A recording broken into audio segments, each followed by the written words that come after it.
接着看意饮。刚刚看到血饮啦，诸位知道，哎呀，我们很多饮，对不对？饮就是身体里有停水，水停在身体里面。什么叫做意饮？意饮就是说，这个水跑到四肢上面去了，好，水肿到四肢上面去了。前面大家学过，如果你是视力里寒非常的盛，心脏功能、小肠功能不够，产生了视力症的时候，全身是寒逆的，这个时候水肿，那个时候是赤丸，对不对？是不是赤丸？那是极寒的。这个呢不是，但只是意饮，好，手脚肿起来，哦，身上浮肿起来，好，这个意饮的时候，病在表，我们是不是发汗，当发起汗？这个跟那个赤丸不一样哦，你不要拿赤丸就发汗了，你心脏不够，你要给它发汗，不是，这个一定要发汗，好，那这种呢，发汗的时候有大青龙汤组织，小青龙汤也可以用，好，诸位注意看这里哈，这个汤方在《伤寒论》就介绍过了。跑到这里的时候又出来一次，有原因的。麻黄用6钱，你用6两就用6钱，桂枝、甘草2钱，生姜3好，杏仁好，我们一般的杏仁跟麻黄是等量，所以你桂枝、麻黄用6钱的时候，杏仁就用6钱。你只要记得我的话，杏仁跟麻黄两个是秤不离砣，砣不离秤，两个等量的时候，你再重，麻黄都不会出问题。青龙绝对不会出问题哈，因为麻黄本身是发心脏、发那个肺，那有杏仁在里面补强它，所以你绝对不会津液伤到，绝对不会伤到津液。好，所以它是麻杏甘石汤加了桂枝、生姜、红枣，就是大青龙汤。这个处方里面呢，大青龙汤我们麻黄重用麻黄，因为发汗的时候，好，大青龙汤麻黄呢是在皮肤表面上，好，能够把汗打开来。用小青龙汤的时候，好，这个麻黄量就没有那么大。那这个大青龙汤我们煮的时候一样，先去煮麻黄，好，过去呢就是一定要，你看所有的伤寒和金匮都是先煮麻黄，再去跟其他药煮在一起。现在我们开处方的时候没有那么麻烦了哈，我们就把麻黄量减少，比如说原来6钱我们减到1半，然后直接就跟麻黄的桂枝丢在一起煮了，好，省得再去先煮麻黄，对吧？万一一个病人搞错，哦。所以我们很怕病人会弄错啊，尤其是中国人会弄错，老外也会更会弄错哦。所以我们一般来说，我就把它量减掉，原因在这里面。实际上，你真正在用处方的时候，可以加重，没有原方就是这样，没错。原方的麻黄剂量一定比桂枝多很多，好，才是所谓的正大青龙汤，标准的大青龙汤。那大青龙汤在《伤寒论》的时候，张仲景出这个方子的时候是10疫，好，就是瘟疫，好像我们这个。那个鸟，这个好 bird flu 啊，什么哈瘟疫病的时候，哦，当时呢我们就有2种处方，一个是病在表，我们就用大青龙汤；还有呢，还有一种瘟疫出来的时候，我们是用五苓散啊，五苓散也是很好治疗瘟疫的处方。所以如果我们遇到病人如果是瘟疫，同样是瘟疫，但是我们不管他，你不要听到瘟疫就吓到了，对不对？你一听这个渴、小便不利，五苓散，这个一饮全身浮肿起来，病在表上面，大青龙汤下去，哦。这 bird flu 就去掉，哦，不需要去那个八角，那个药厂拿了八角去提炼出来，哦，把中国的东西很便宜拿到那边去，然后提炼出来再卖回中国，再卖好几10倍价钱回来，这是很不道德、很缺德的，好，好，一定中间一定有人帮他们，这个帮他的中国人都是混蛋，好，这个是意饮，好，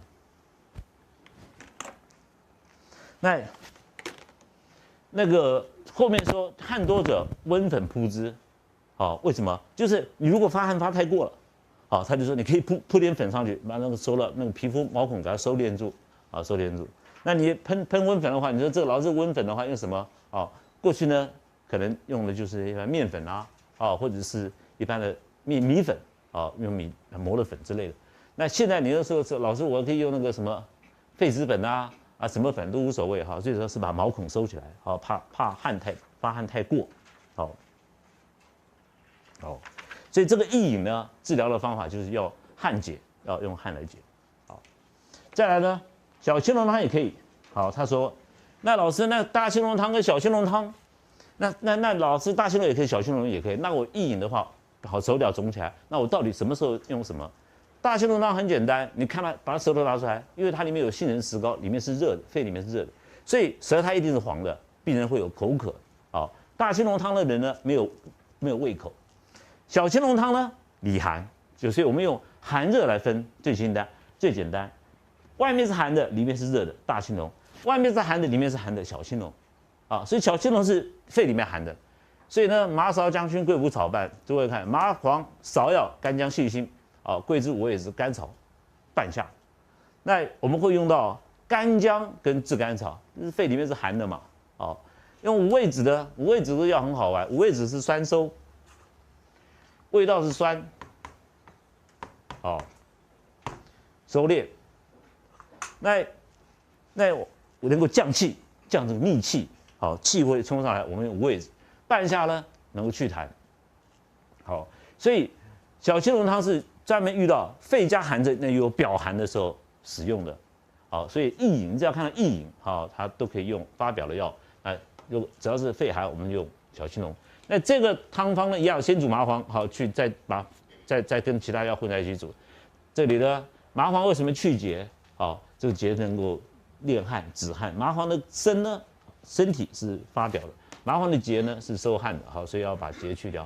所以你如果进麻黄来用的时候，把麻黄打开一看，就袋子里面看不到麻黄结的，麻黄像小竹子一样，一根有结的东西，它结都剪掉了，好，所以那个比较这个品质好的麻黄，就是看到一根跟身体一样，好像个碧绿色、青绿色这种啊针状的样子，就是麻黄，好，这个好易饮啊，好，所以两个处方，因为两个症状，好。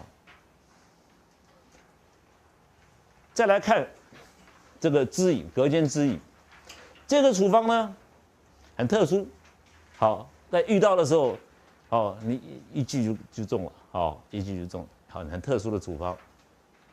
这个滋饮呢，这个处方木防己汤呢，我们过去呢，我在临床上遇到病人很多气喘，兼有心脏病的，哦，这个木防己对心脏病非常好，还有心脏瓣膜有问题啦，好，这个。哦，还有这个人肚子肿大，肚子肿大呢，又不是肝也没有问题，脾脏也没有问题，肾脏也没有问题啊，就是肚子肿大，是心脏有问题哈、哦。这个我们也是可以用到，好，所以这个木防己汤呢，也可以看到腹水、肚子积水，好，但是主要的症状是什么？脸是黑的，面色黧黑，面色黧黑的好原因是这样子哈。隔间有滋饮，在胸膈旁边、肋骨旁边有滋饮，形成喘满，心下痞硬，在心下就是胃的地方，这个非常硬的地方，硬的，好，那你们很容易会辨认错误。那老师啊，肝癌的病人、肝硬化的病人，还有胰脏肿大的病人，腹部、心下地方都非常的痞硬，哦，好，这个很不容易区分，它也是一样，心下痞，面色黧黑，我们脸上的颜色、气色呢？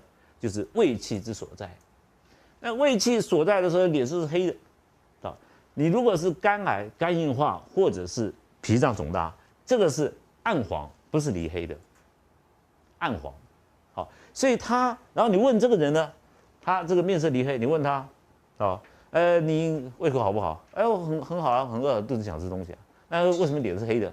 这是水，好，因为胃跟肾脏的关系是这样子，好。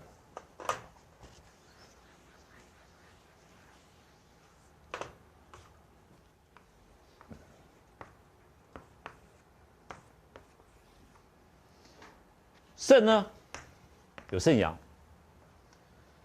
这个肾阳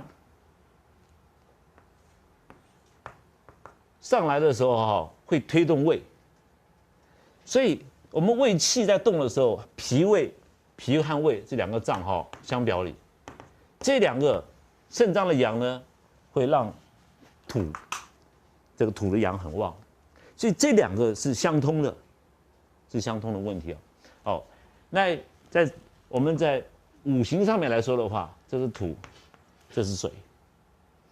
所以如果小便、小肠、哦、膀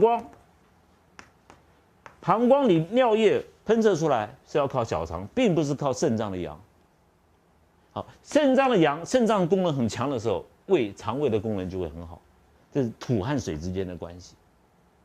好，我们慢慢进入这个比较更深的中医的生理解剖学。哪一天你的肾阳衰竭下来不够了，好，就阴出现了，胃还在这边啦，好，那阳不足的时候，阴就会泛上来。所谓阴就是肾脏的营养。我们东西吃到胃里面去以后，不管你吃的是日本料理，好，吃的是牛肉面，吃的是米粉汤都没有关系，吃的是泰国料理都可以。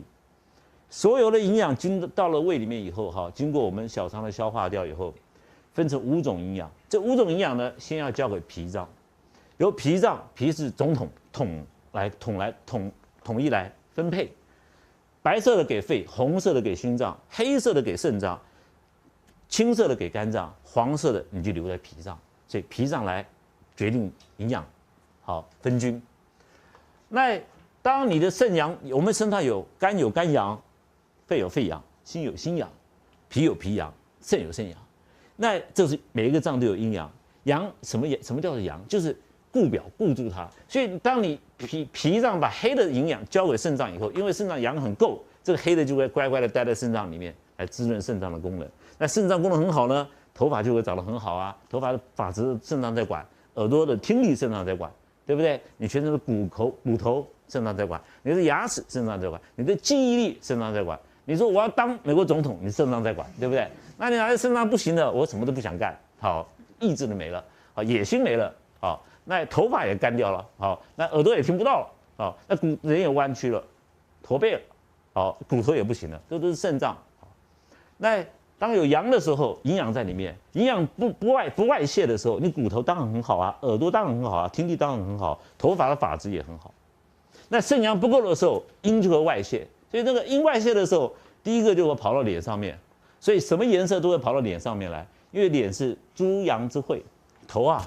没有阴经，只有阳经，所以你阳没有的时候，就跑到脸上面去。所以中医的望诊是对的，所以你一看那个人脸是黑的，腹水，木防己汤。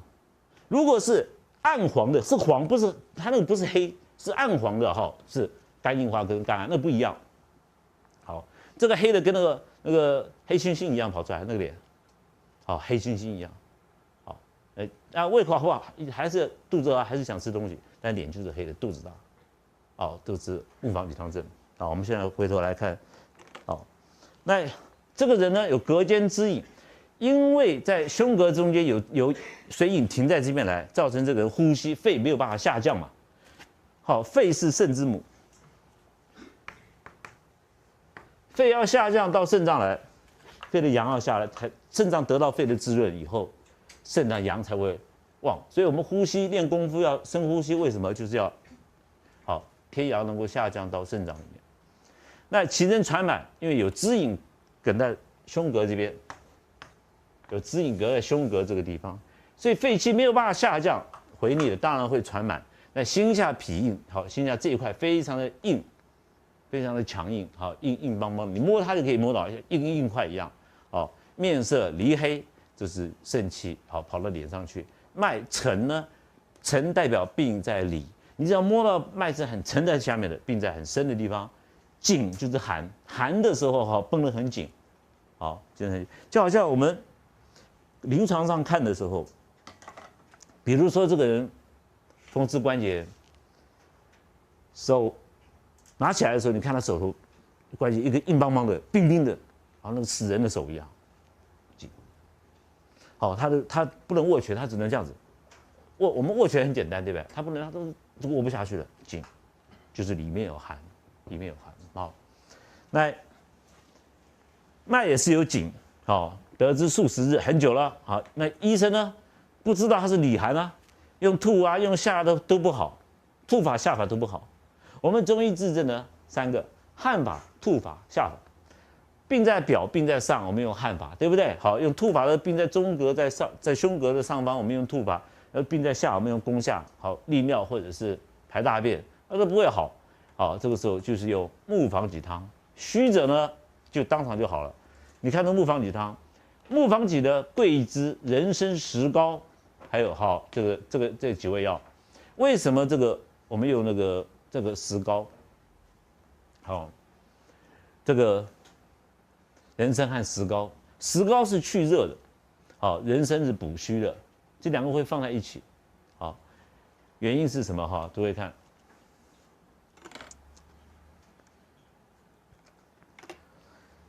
中医认为说哈，我们人啊，久病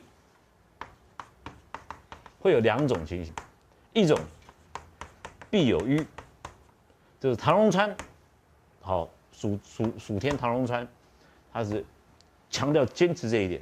你病了数十日了，如果说只病了2、3天没有关系，你病了十几天了哈，这个一段时间了。第二个就有素食，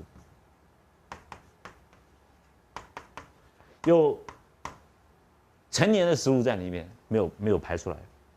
好，我们要恢复它的胃气。当你用处方清除它的时候，这个素食呢，就好像哈，你原来这个素食闷在里面，你看不到这个热。当你一清它的时候，热就跑出来，这叫做伏热。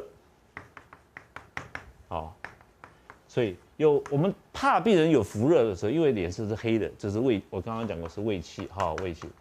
好，怕胃里面有伏热，伏热不清掉的话，这是食物的毒素，是沼气，所以才会加石膏在里面。这个石膏呢，好，比如说你我一般用石膏呢，大概1两2两都没有关系，好，没有关系。好，这里是寒症会出现到用到石膏的原因就在这里面。好，那就是因为久病。如果是刚得到了，不需要，刚得到不需要。我们后面还有个汤方呢，你看，这是虚者就好了。实者吃了3天以后病来复发，好，这个是代表有实症在里面。这个时候木方济汤石膏呢，只能去热，不能去实。所以有实症的时候，里面我们要靠芒硝，它就加茯苓加芒硝，加茯苓为什么排水把它排掉？好，同时呢，芒硝把实症攻出来。这就是为什么木方济汤里面把石膏拿掉，改成茯苓跟芒硝的原因，因为它是实症。所以虚者好当场就好了。好，虚症就是我刚刚讲过，因为病了一段时间了，所以里面会有伏热。好，所以久病呢，我们会考虑到2种，一种是素食，一种是伏热，这就是看脸，所以脸色上的气色。